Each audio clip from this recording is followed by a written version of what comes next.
দূর থেকেও ভালোবাসা যায় যদি ভালোবাসাটা মন থেকে হয়। তার সাথে কখনো পাশাপাশি হাত ধরে হাঁটা হয়নি, তবুও কেন জানি তার শূন্যতা সবসময় অনুভব হয়। হয়তো এটাই ভালোবাসা। তার সাথে কোনো স্মৃতি নেই, তবুও কেন জানি তাকে সবসময় মিস করি।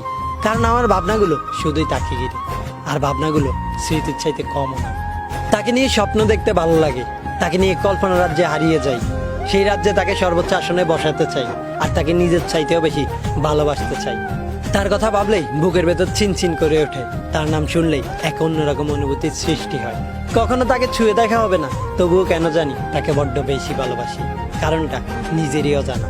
হয়তো তাকে কখনো বোঝাতে পারবো না তাকে কতটা ভালোবাসি, হয়তো সে কখনো জানবেও না তার জন্য কতটা পাগল আমি। তাতে কি, ভালোবাসলে যে পেতে হবে এমন কোনো কথা নেই। আমি না হয় দূর থেকেই ভালোবাসবো। একতরফা ভালোবাসা বা ওয়ান সাইড লাভগুলো এমনই হয়, দিন শেষে নিজের ভেতরে নিজেকেই সান্ত্বনা দিতে হয়। একতরফা ভালোবাসাগুলো হয়তো কখনোই পূর্ণতা পায় না, কিন্তু এই ভালোবাসাগুলো কখনোই হারিয়ে যায় না।